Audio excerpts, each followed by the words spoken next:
Die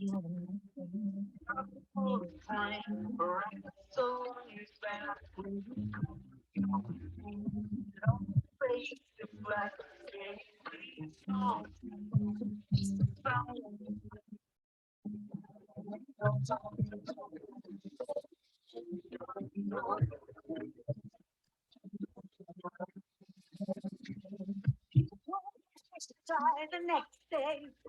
No, no. Told me I go and just like you said. Look at my head.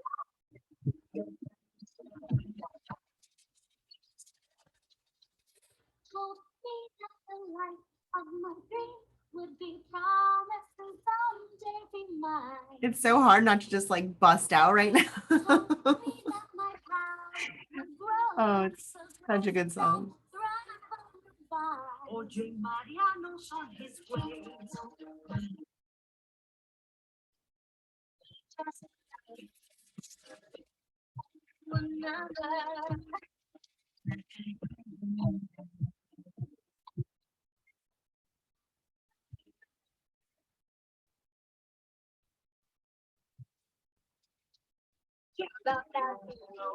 Everything you know about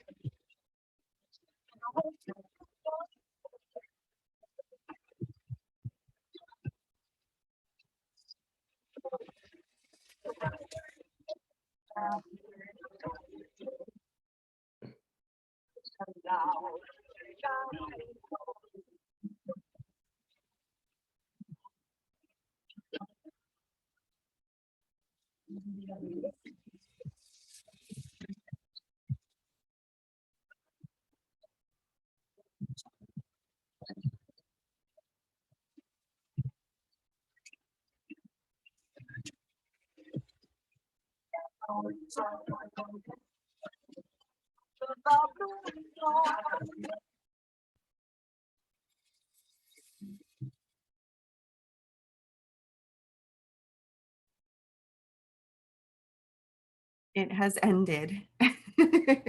Maria said, let me know when the music ends. I couldn't hear it. I'm sorry for anyone that couldn't hear it, because that is the quintessential Encanto song. But welcome everyone. Thank you so much for being here to the Brown Fatherhood series. If you would like to hear this conversation in Spanish, please click the interpretation button here at the bottom of your screen and select Spanish, okay?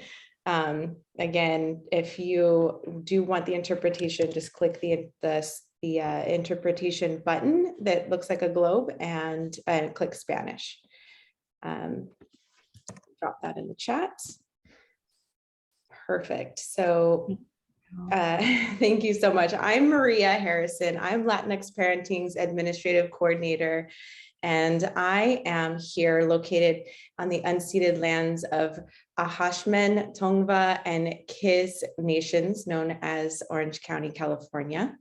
And I welcome you all to the Brown Fatherhood series, a series of pláticas about identity, culture, decolonizing fatherhood, and ending toxic cycles of machismo in the familia. Just a little bit of housekeeping before we get started here. Once again, we do have Spanish interpretation available. So click on the interpretation button at the bottom of your screen and click Spanish for that. We do have a Q&A open.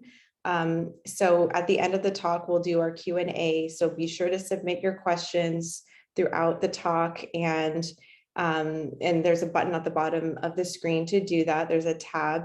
Just submit your questions there. We may not get to all of the questions, but we will do as much as we can. If you do have any technical issues, just try to stay on or log back in. And just keep trying with us. And all of these talks are recorded. So if you're not able to see the whole talk or tune out for a little bit, don't worry. We will send the recordings of the talk in both Spanish and English, and a transcript of the talk after we finish up today. So without further ado, let's introduce our speakers. We have our very own Jefa in charge, Leslie Priscilla. She is a first-generation non-Black Chicana mother to 3 bicultural children and founder of Latinx Parenting. She resides on unceded Tongva and Ahashman land and is of Raramuri lineage.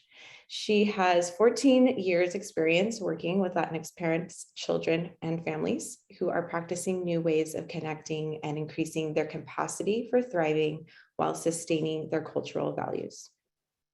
Our plática today is with Efren Reyes. He is a Mexican father. He and his lovely wife of 9 years have 2 girls together. Efren is originally from Tenochtitlan, Mexico, and immigrated as a child to Southern California, where he resides with his family.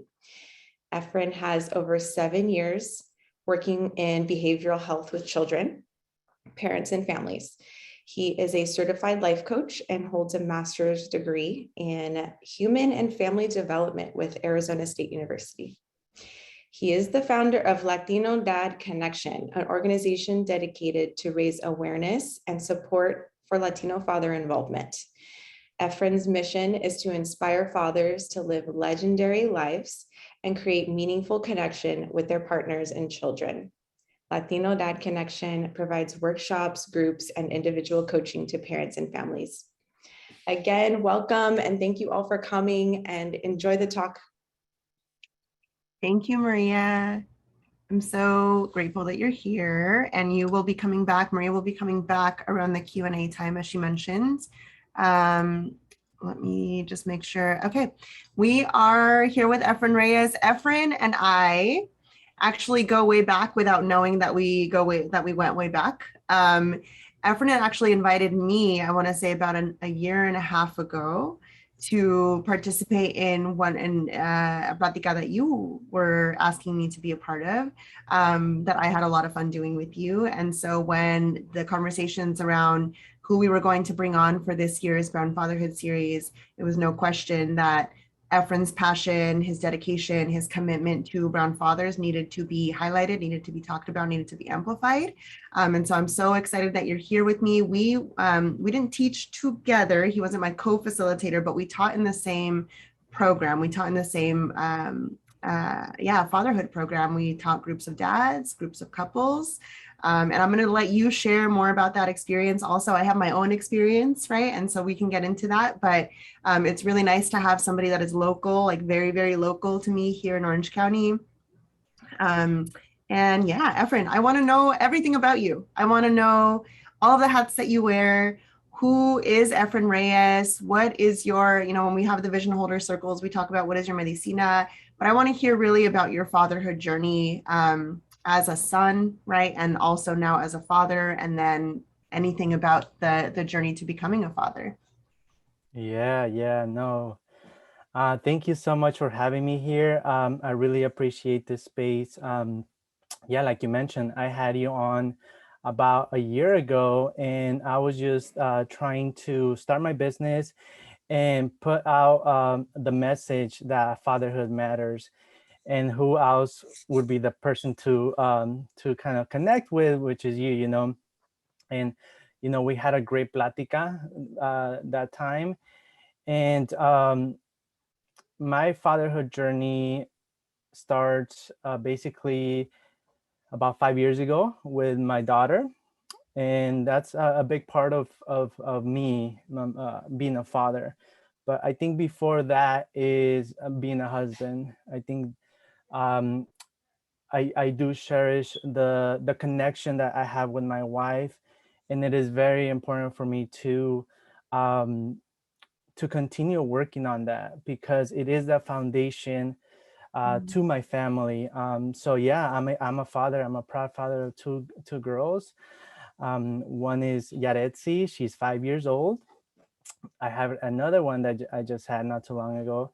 She is Camila. She's a 8-month-old little girl. And one of the things that, I think a lot of men and dads can relate to me when I became a father was, as a man and as a male, I wanted a boy, so I wanted a boy. I wanted to, play soccer with him. I wanted to teach him all the boy things and stuff like that. And it's funny because God has its ways, and uh, and I ended up having a little girl, and it was the biggest blessing that I had, because I've never, before I became a father, I love my mom, I love my sister, the woman in my life, but now it's a daughter, and I have to look at life through the lens of a daughter.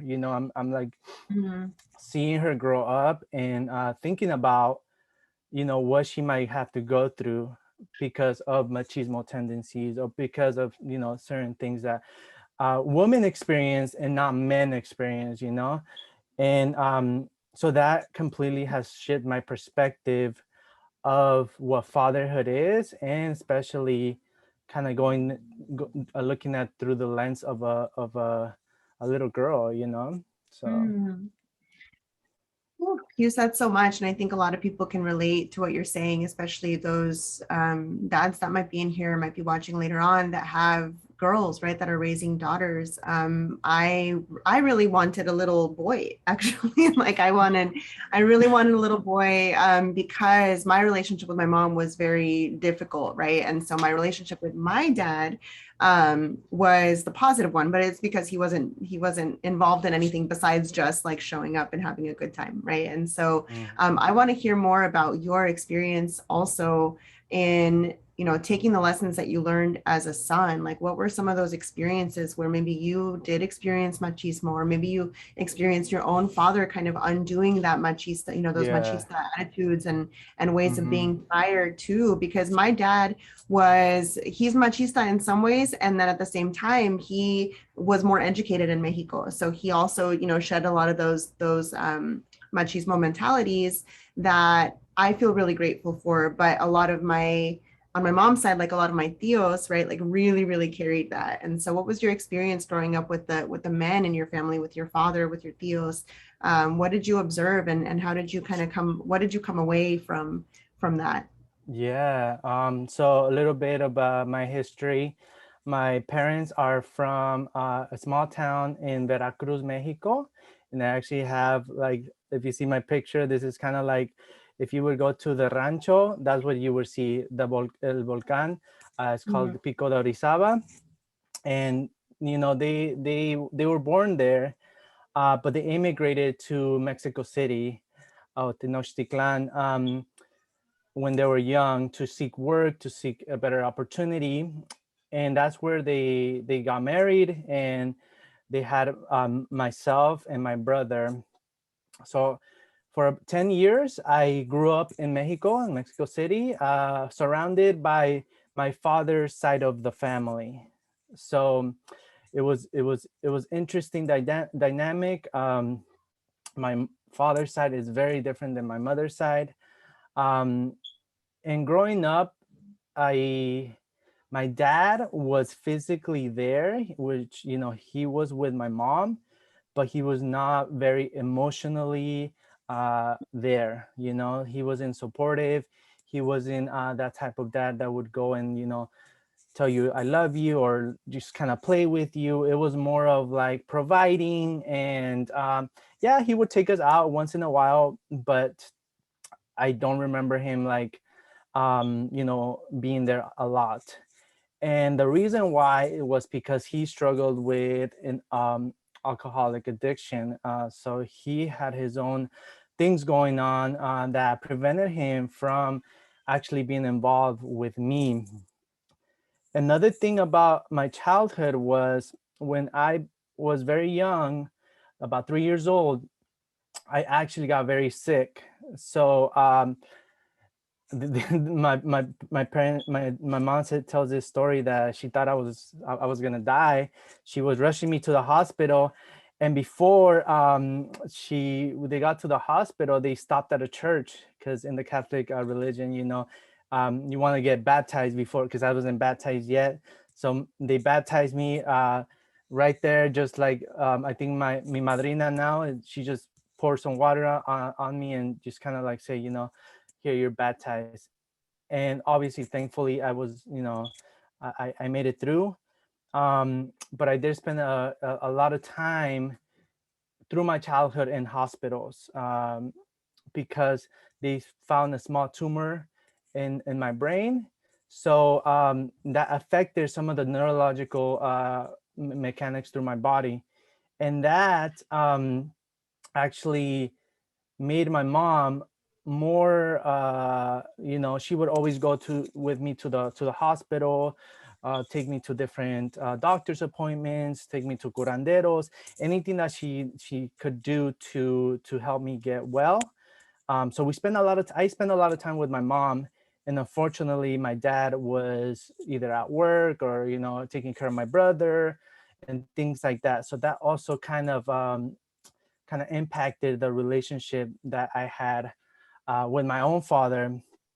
And when I try to look at that history, of why he was not that involved, what happened, I think a lot of times men, dads that had an absent father in their lives, whether it be just physically absent, emotionally absent, they internally kind of blame themselves. And that's what I did. Like, what did I do? Why can't he be with me? Why can't he interact with me and things like that? But I started looking at more of like, okay, what was his childhood like? What happened when he grew up? And then obviously my grandpa, he also struggled with alcohol. So it was a trend, it was a trend that at first I didn't see, and then I started actually on my when I was a little bit younger, kind of falling into that trend of kind of coping with my feelings, with everything that's going on with stress through drinking, So that's a little bit about my fatherhood experience. Yeah. Yeah. That's really beautiful. I think that a lot of people, again, like can relate to that. I think this comes up, very frequently, that a lot of our papas, my dad had his own addictions. It was never alcoholism, but I definitely grew up with it being around, and those coping strategies that that they acquired, right? A lot of time they acquired those from the people that they were raised with. And so I love that you've, talked about your transition and your observations from having that experience. And I thought it was so funny actually that you had a shotgun baptism, like on the No, way to the hospital. I did. Yes. That's very unique. I don't know if a lot of people could relate to that part of it, but I'm like, oh, that's interesting. I didn't know that was allowed in Catolicismo. Like you could just like really quickly sprinkle some water. But tell us about your journey to supporting fathers. Like I really, I think what I'm trying to do with this series is kind of obviously like trying to amplify the work that you're doing, but also know that it's very, and you and I talked about this when we had our pre-call, like your foundation is your story, right? Like you're rooted in your story. And so I think what I'm trying to do is right, like how does what you have shared so far kind of influence now the really important work that you're doing? And you can talk about your experience. I would love to hear, you and I kind of talked about how you even found the oh my gosh, the Dads Matter program. I'm like, if Shandi is here, he's gonna get mad. Shout out to Shandi. Shout out to Shandi Johnson, who was the director of the Dads Matter program that both Efrain and I worked in for a couple years for me. And yeah, let us know how your journey, your story has influenced your trajectory to being of support now for dads. Yeah, no, thank you so much. I think just growing up, I always loved kids. My grandma was a big kid person. Kids just gravitated to her, and I love that. I love the innocence of a kid, the playfulness of children. And then I kind of got into this work by accident because I was actually, my undergrad is in kinesiology, so I wanted to become an athletic trainer.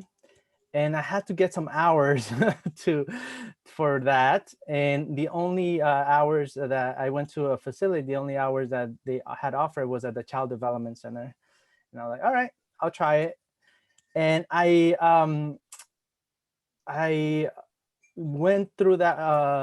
I was interning there, And then they offered me a job, and I was like, okay, yeah, sure, I'll be a preschool teacher. So I was a preschool teacher for about a year, and I actually worked with kids with different disabilities. So we had autism, we had kids with Down syndrome, different physical, and it was just so beautiful seeing these kids develop and change.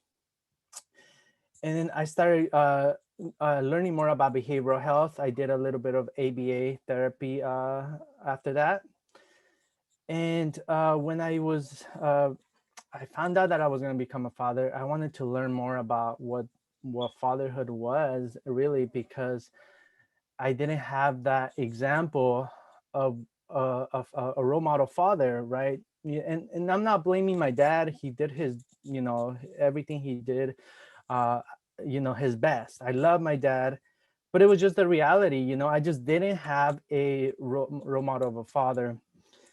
And I saw Dad's Matter. I was like, man, what is that? Like, what's Dad's Matter? Like, that sounds cool, And it was just about the time where I had my daughter. And I decided to go in. And at first, actually, I was just going in as a resource for the company that I was working for. Mhm. And then I saw, like I was asking them, like, what's going on? Like, what do you guys do? And, they hold fatherhood groups. And I thought it was just so unique. And I decided to actually stay for the fatherhood group.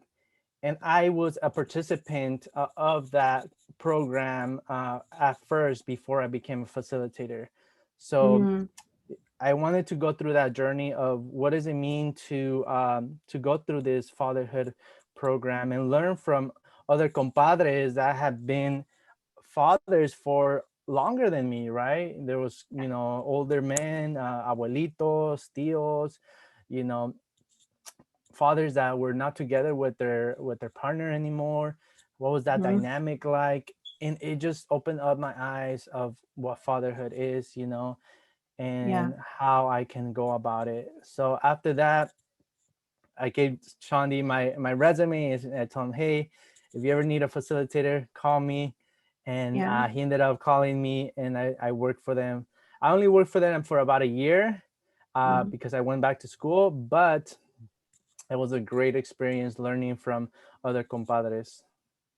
Yeah, that program was really, it's not in place anymore. Unfortunately, they lost their funding and they're not in operation anymore. But one of the things that I loved the most about it is that most curriculums are like 10, at most 10 weeks. This is a 16-week curriculum. It's called Supporting Fatherhood Involvement. It is trauma informed. I loved facilitating it because there was always a co-facilitator, right? So we would kind of like riff on each other, and I could go on and on and on about this program. I'm not going to. But I just want to say that there are at least attempts at resources out there that are centering fatherhood, and I can see, how deeply inspired you were and how beautiful it was that you actually got to attend the entire program. Because I was trained, I did not attend the program before I was trained in it, and sometimes you would have to attune, and you and I kind of talked about this, like you would just kind of have to attune to what was going on in the group, what was alive for the fathers. There was a lot of really hard work being done, I think, by these dads, and by these couples, because the majority of the classes that I taught for that program were couples. And Mhm. it was hard work, like you could see like the stretches being made. You could see that there was one dad who I was going over like the ACEs, right? There was like one section on like just ACEs. You're talking about adverse childhood experiences and how it increases your likelihood for certain things. And he was like, no, eso no es cierto. He's like, that's BS. I don't believe in any of that. He's like, I had all of these and I'm good. I'm fine. And I'm just like, okay, I have to hold space for that narrative. I think as facilitators, you and I, Yeah. kind of relate to this, where we're like, we're not trying to fix anybody. We're not trying to convince anybody. Like Mhm. my goal has always been to center that person's story, right? And like really connect with that person's heart to see what could be excavated, outside of these walls, right? Outside of where we're connecting. And so what are some Mhm. observations that you had just around certain challenges that fathers had, especially brown men, right? Black and brown men, because you and I talked about how the Dads Matter program, it wasn't just in family resource centers or in schools. Like we worked with a lot of people that had really challenging lives. I worked in the Salvation Army, I worked in Phoenix House, like these are rehabilitation centers. And so these men have very unique challenges and also not so unique, also very much connected to what all dads go through. So tell us more about kind of what you saw, what you have been seeing and working with dads. Yeah, no, I think working with dads and men in general, I think a lot of us tend to wear different masks, right? Different masks that we have been put on since childhood, from our narratives and for everything that we have gone through, media, what does it mean to be a man, things like that, right? And just like you were mentioning, you have this research that took a long time to do, people that have like studied this, and you tell this to a dad and he's like, no es cierto. And it's like, it's like kind of a denial that I don't want to see what's wrong with me. I don't want people to judge me, because we have been judged a lot, right? So Yeah.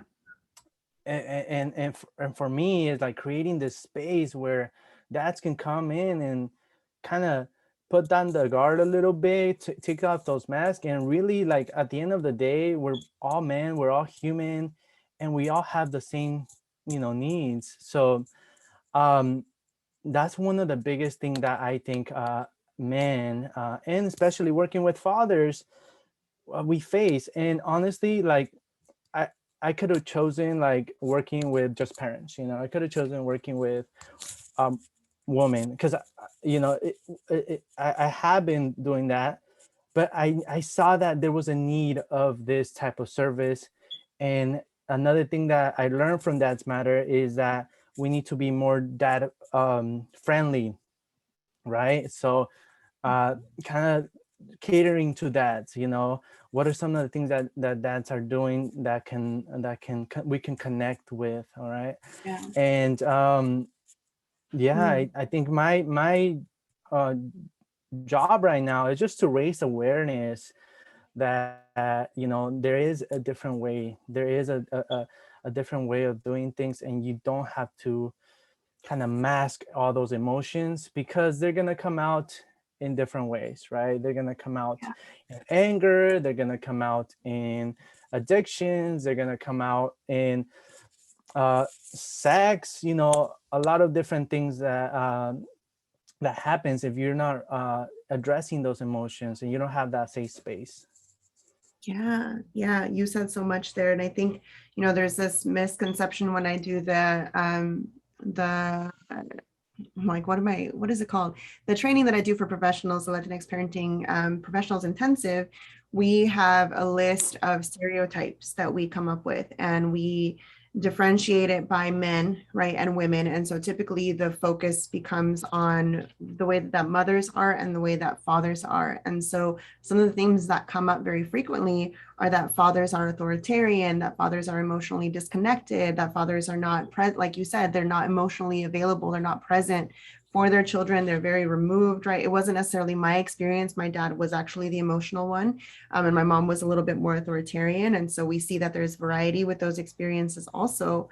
Pero there is this stereotype, I think, on brown men, like you are the disciplinarian, you're going to come in and you're going to, nomás con una mirada, just with a look, you're going to change the behavior or whatever. And so I feel like there's these stereotypes that actually don't support us very much. It's important to recognize that that is the story in many families, and also that it doesn't have to be that way. It doesn't have to be that fathers are emotionally disconnected. And that's, I think, part of why I love this series so much, is because everybody that has come into this series has had to do a lot of self-reflection around what it means to be not only a father, but what it means to be a man, what it means to validate your own emotions, what it means to be held in community without feeling like that's a weak thing to do, and so I love that you're centering fatherhood. And then part of me is like, we should really center motherhood more. But at the same time, that mothers are the ones that are showing up to the classes the majority of the time. I'm seeing, I was working, because I was working with like all parents, and I was working at elementary schools, and I was working, here and there. And the majority of the people that would willingly right, willingly show up for these classes because some of them were court ordered. And so you would work with dads who were like required to be there too, or doing it because they wanted that certificate, you know, to be back in their children's lives. But the majority of the people that would come to the groups were moms. You know, why is that? Why do you think that is? That the majority of the people that are coming into these spaces talking about decolonizing parenting and talking about doing things differently are moms? Because I feel that I think we need more of me, right? We need more of people like Hector and all these men that you are bringing on, so that a man can see themselves through those lenses, you know, not to say that you're not doing a great job, or, you know, but uh, when a man sees, hey, this person is working on himself, maybe he went through similar things like me, you know, he understands me, he's a dad, that helps to make those connections.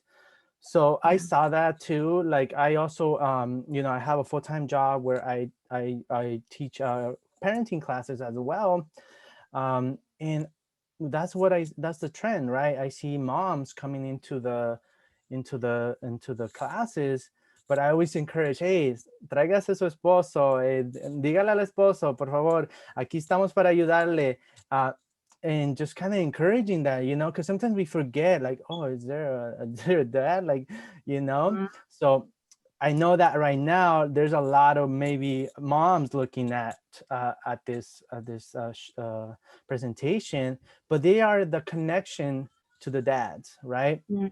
So I think that, yeah, we just need more of these spaces. Like, and thank you, Leslie, for creating this whole series about fatherhood and allowing us to have a voice, because I think it's important. Yeah, I think one of the things that I was sharing with my team was that I got like a really interesting comment last year before the first Brown Fatherhood series that was like, how come you feature mostly just moms on the Latinx parenting page? Like when it comes to art, right? There's like a lot of representations of mothers, and I hadn't even seen that. Like I hadn't even seen that gap on, and I was like, no, I highlight dads all the time. And I like go in to the IG and I'm like, I'm like scrolling, I'm like looking for the dad art, you know, and I was like, oh my gosh, like it really humbled me, you know, it really humbled me. And I was like, there is such a need after having worked with dads, you know, after having worked with a fatherhood program. I'm like, this, of course, this is important. Of course, we have to have these conversations. And I love seeing moms at as that connection point. And also sometimes I will encourage parents to take the classes, but to take them apart, because stuff happens, right? Like in the middle of classes, there's we always want to preserve safety, right? And make sure that people feel secure enough to share the things that they want to share. And so if there's a couples class, it's expected, right? And sometimes there's, what I find is that if a person shows up and their partner is there, they won't share as much as when their partner is not there. And so just for future facilitators or current facilitators out there, you know, just that's an observation that I have had. But I love seeing more and more dads, you know, because I think when I first started facilitating, it really was like 95% moms. And I think as I have continued to facilitate, I have seen more dads come into the space, and I have seen more dads adopt the language around decolonization, adopt the language around, you know, nonviolent parenting and connecting, right? And connecting with their children. So what are some hopeful signs? I guess that's my hopeful sign, but what are some hopeful signs that you have seen? And what is your overall vision for Brown fatherhood? Where do you see us going? Yeah, and just to kind of go back a little bit in terms of the moms showing up. So what I did is in my job is I started just promoting for dads. So I just did a dad program where it's only for dads, right? And you know, dads sometimes dicen que no hablan mucho, pero you know, you put them together and they'll talk. They have a lot. They have a lot on their shoulders. They're carrying a lot, and they need that space where men are, you know, we can talk as men and we understand each other, you know.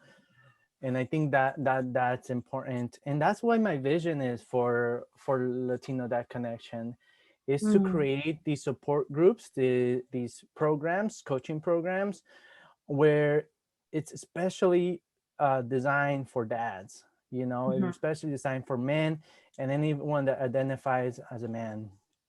And have these spaces where, si queremos llorar, si queremos gritar, si queremos lo que sea, we can do that, in this safe Yeah. space. Because as a man, I know your pain and I can hold that pain. And not just me, but the other compadres, the other compadres with me are going to hold that space for you to, do what you need to do. So my vision is that creating a community where fathers are healing, fathers are working on themselves, and ultimately to be more involved with their children's lives. I think that is the goal.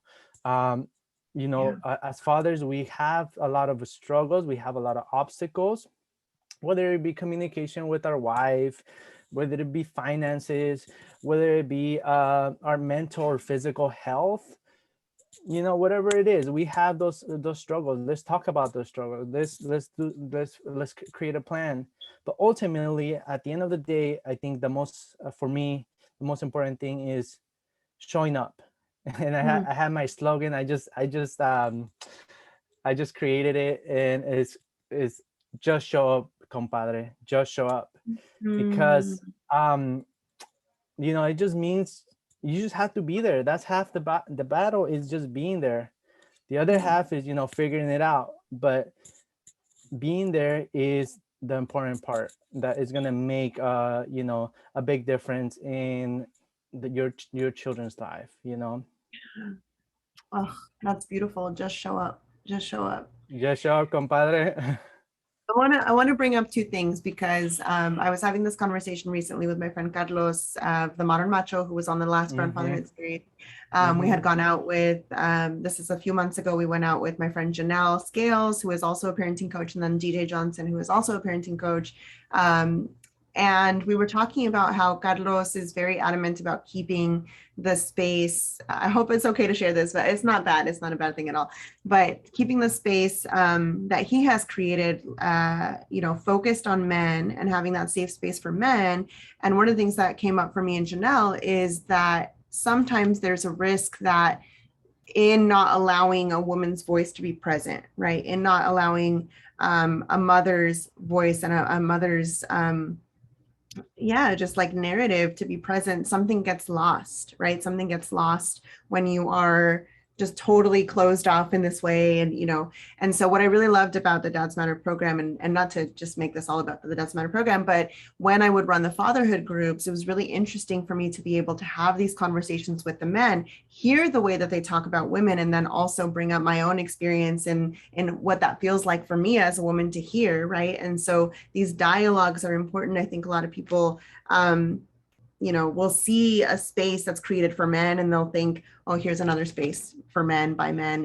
You know what I mean? Because you are the less marginalized group between men and women. Men have been centered, right? Masculinity has been centered. Patriarchy has been centered. All of these things have been centered, and maybe not in our cultural histories, because for me, I see the matriarchs, right? We see a very matriarchal culture also, but the matriarchal culture sometimes will bend to the patriarchy also. And so I'm just wondering if you have any thoughts about that. That wasn't in the list Yeah. of questions I sent you. No worries, no worries. No, I think feminine energy and just the perspective of a woman and a mother is very important and is very needed. But there are certain spaces that we need just men, because they feel more comfortable just sharing and not, it changes the dynamic. I Yeah. do want to do in the future, do like a couples group, right? More of a Yeah. relationship groups, because like I mentioned, the relationship between you and your partner is very, very important for you to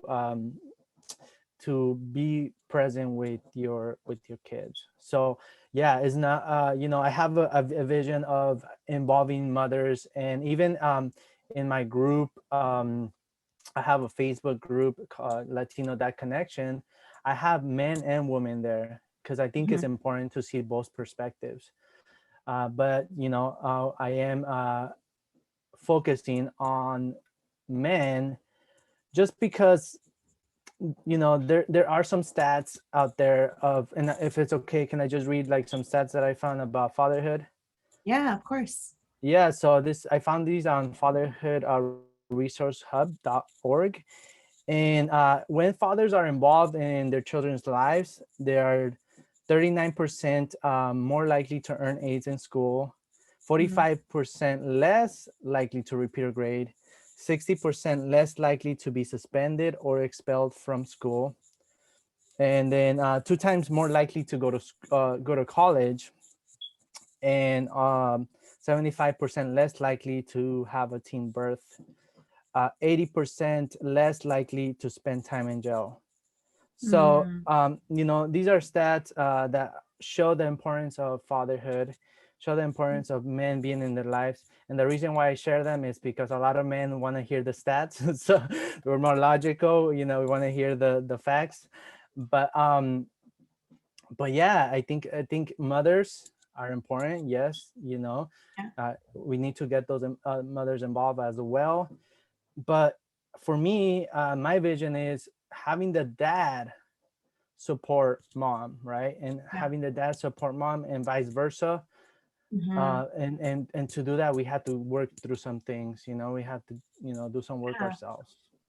Yeah, I think it's interesting because all of the classes that I have been privileged to teach, have really taught me that they're not actually parenting class, like they're parenting classes, but everything that you learn when you're on your parenting journey is something that you can apply back to yourself, regardless of who you are. The brain works in my brain, I mean, in my skull, the same way that it works in your skull, right? In most cases.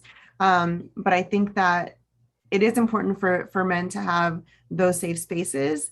Somebody in the chat had said like it's a good step one, right? Like it's a good step one, and then we have to bring. We're having like conversations in the chat right now about like what the divine masculine is and the divine feminine, and bringing those Hmm. together for more of a balance. And so I think that that's really important too, that you are allowing the moms to come in. I did want to ask because somebody earlier had asked about single fatherhood, right? And I did want to Hmm. say that the last Brown Fatherhood series that we did in 2021, two of those dads were single fathers, and spoke to that experience as well. Unfortunately, I don't think I have the recording for those anymore because something went wrong during that time and Zoom deleted them.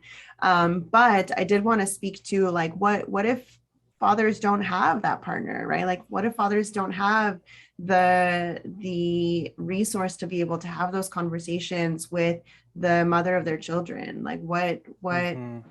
would you say to that, or what kind of insight would you give for that? Yeah, I think at the end of the day, what we're working on is relationship skills and communication skills Mhm. that obviously have to do a lot with mom. This is something that I didn't know, like relationship skills, communication skills, like I was lost, um, and yeah, of course they're gonna help you communicate with your partner. If you are co-parenting, hopefully you can get to a point where you can communicate with them. um, Mhm.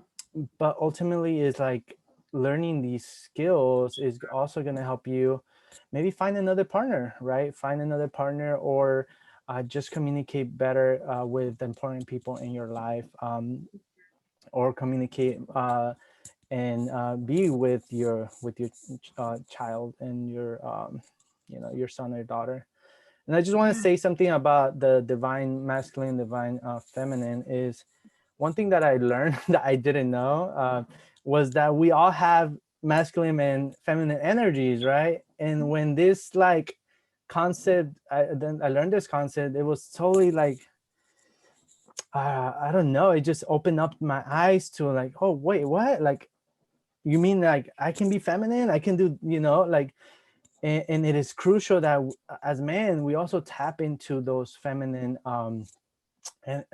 energy, because it's going to allow us to be more nurturing with our children. It's going to allow us to have more flow with our children, and then also, it doesn't make you less of a man. You're still a man, you're still masculine, but we do have that feminine energy, and that's something that I also want to kind of highlight within these men's circles as well.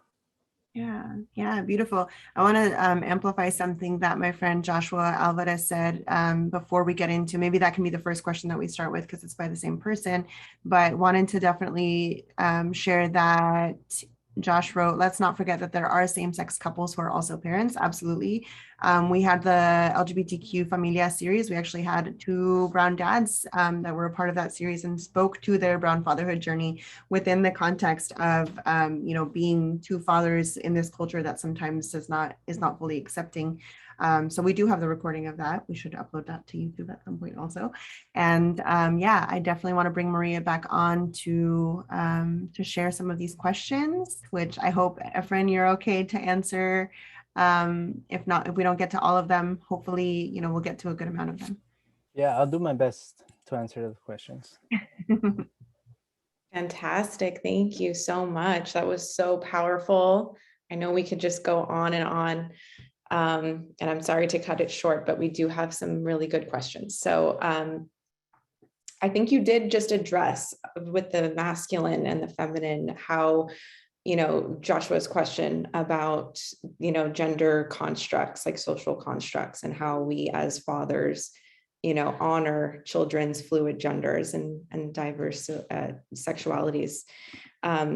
Another question that came up was around boundaries. So Laura Rivera has a question that says, when you have potentially toxic parents, how do you set boundaries with them as you transition yourself into being a father? Okay, so when you have toxic parents, can you repeat that one more time? How do you set boundaries with them as you transition yourself into being a father? Yeah, that's a great question. And boundaries with abuelos is a big thing, right? And I think one thing that we have to understand is that we're going through our own journey just as much as them. We're all learning, and just being patient with them as well, but also being assertive of what your parenting is going to be. A lot of times I feel that we fear to set these boundaries because we don't want to hurt the relationship with our parents or our in-laws and stuff like that. But it is okay to set boundaries and still work on the relationship. You can say something like, I feel attacked when you tell me how to raise my kids because I feel like I'm not doing a great job. I would appreciate it if you didn't do that anymore. And it's not you, it's just I want to raise my kids in the way that I feel is best. But I really want to keep this relationship strong. So don't think, make sure to kind of cater to that relationship and because we need those abuelitos, we need those abuelitas, and it's okay, it's just a different way. Work on the relationship and set those boundaries. That's what I would do in that situation. So Yeah, I love it. Just communicate and be honest and firm. Okay, I have another question from an anonymous attendee here that's asking, what parenting techniques, what are some parenting techniques that dismantle toxic masculinity and machista tendencies? Like, what specific techniques can you kind of highlight? Techniques that dismantle toxic masculinity and machista tendencies. Therapy. I think that's a big one, right? Honestly, like therapy, it's just reflecting on the way that you were brought up, and seeing is that the best way to go about things? You know, if it is, and great. If not, then maybe there is a better way. You know, maybe there is a better way of changing. I think another thing is finding those people, those role models that are already doing the work. Because, like I said, if I don't have that person, that vision, that man that is a healthy masculine man, then I don't know what that looks like, and I don't know what to do with it. You know, so finding a person, a role model, a mentor, or join the our Latino Dad Connection, so we can start creating that, right? So yeah, I think it's very important for with toxic masculinity. You know, we know what toxic masculinity is. You know, we experienced it, both men and women. But now let's move to what is healthy masculinity. What does that look like? And start painting that picture of a healthy father. And so let's start working towards that, you know? Absolutely. Yes. Beautiful. We have to paint with that intention. We have to come from that intention. It's beautiful. I think we have time for one more question here. Let's see. How do we get more men like you and Hector and the other fathers, like panelists? How can we get men to want to show up to spaces like these? How can we get more men to see that working on themselves in this way is worthwhile? Oh, that's a great question. I think bringing awareness. You know, no one's gonna want to make a change until they are aware that that change needs to be made, right? So, and sometimes as men, we don't think about things. We just go, go, go. If it's working, why change it? You know, but being intentional of like, what are the things that, you know, that man can maybe work on, providing resources. Hey, you know, hey, I heard this is a good talk for you right here in the, you know, Brown Fatherhood series. You should watch it. And not have that expectation that they're going to do it, you know, because sometimes we have that. We're like, oh, you didn't do it. I'm bummed out, you know, but just keep on asking, you know, like if they do it, great. If they don't, it's fine too, you know. But you know, we're just bringing that awareness to them. We're bringing that awareness, and once they're ready to jump to you know, something like this, then they're ready.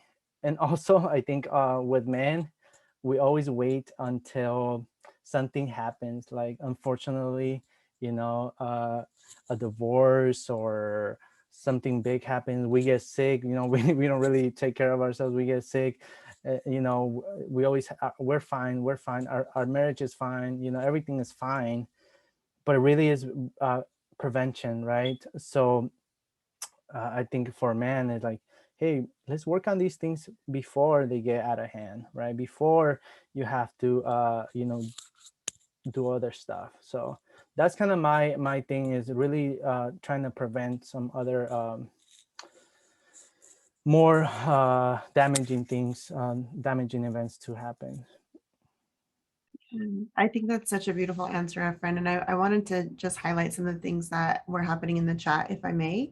One of the things that Ruben Dario, who is my cousin's name, I don't know if this is my cousin, but anyway, what up, cousin, if it's you, he said, being the unpopular voice in our male circles was a way to kind of break these, you know, cycles, is actually being that brave voice. And I find that that is like very much a part of the one of the conversations that we had last year was like, just, you know, having that accountability with each other, right? Like being accountable to the direction in which we're moving. And then Chris in the chat says, yes, if it's working, why change it? But I ask myself, is it working and who is it working for? So it's that critical thinking piece that men are so good at, right? Like the logic brain is so good at that. And then, yeah, and then Brenny in here says, I really don't think that men don't want to show up. It's more that they don't know how to show up because it hasn't been modeled, right? And so that, I think that not wanting to show up is really not wanting to face that discomfort, right? I don't want to face that discomfort of having to be a different way than I've been taught. So yes, definitely. And there's so much awesome stuff happening in the chat right now. I did copy and paste into a draft of an email to you some of the questions that went unanswered. So I will go ahead and send that over to you. But I wanted to, more than anything, just see if, you know what, I think we might have time for one more question, Maria, and then anything that you would want to end with after that, Efren, to everybody who's watching and everybody that's going to be watching later. Awesome. So Efren, do you have any book or podcast recommendations for fathers that they can start to, dig into right now that they're interested in? Yeah, definitely. Especially for dads. There's a big podcast that I listen to. It's called the Dad Edge podcast. They have over 600 episodes, a lot of great knowledge. So that is a big one that I recommend. In terms of books, I don't have books. I maybe I should look into read more dad books, but yeah, the podcast is a good one. I have some recommendations. I'm like, I have some. Oh, there you go. So first of all, one of the guests that we had on last time, and actually another guest that we're having on next week, Maestro Jerry Theo has a podcast also. And that is the Healing Generations podcast. You can find more information about that on La Cultura Cura on Instagram. And then also the Modern Macho podcast is the one that's run by Juan Carlos de la Rosa, who was a part of our Platicas last week. And then let me look up the name of this book because I don't want to butcher it. But there is a book called The Will to Change by Bell Hooks. And All About Love is kind of like a precursor to this more expansive dive into masculinity.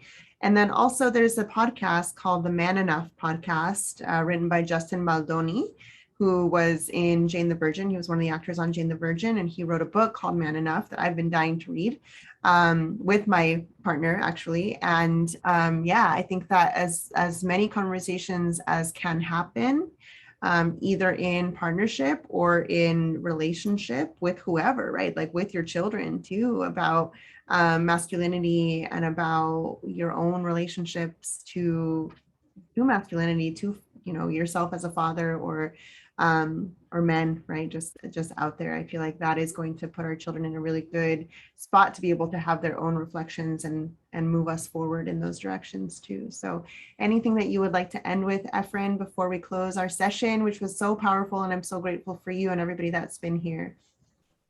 No, I just want to say thank you for everyone that attended, or if you're watching this and are recording. I really appreciate this space. And I'm trying to build this community of dads that are looking to show up in their kids' lives. So if you're looking to get more content, follow me at Instagram, Latino_coach, which I'm probably going to change to Latino Dad Connection soon. But also I am going to have a little workshop for dads next Wednesday. So if you're looking to experience a dad circle, make sure to sign up. You can just do that through my Instagram. There's a link there. So that's it. I appreciate you. I appreciate everything you're doing, and thank you for this space. Yes, thank you, Efren. And a couple more resources were dropped in the chat. Somebody suggested my friend Joshua Alvarez, also, who runs Brown Men Heal. These are all just like amazing people that are tuned in right now.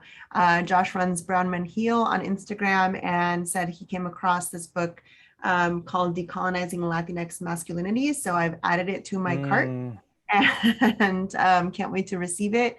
And then somebody else had mentioned He's Not Lazy by Adam Price. And then when we send out the email, we'll also include some of these resources You are But awesome. definitely feel free to go back into the recording and listen to this conversation again. Ruben Dario, I would love to have, you would love to have me as your prima. I don't know about that. I might not answer phone calls as much as you would want me to. But thank you all so much for being here. Thank you to everybody that attended. Maria, you're an amazing moderator. Thank you to Violeta, who is our team member, and Elizabeth, Liz Cabrera, and our team also who were here holding it down. I appreciate everybody that labored so hard to create this space along with me, and everybody that was able to show up and just give your attention, which is, enough, right? So keep going, keep decolonizing your familias, keep ending chanca culture, keep doing the thing, and I will see you next week. Thank you all.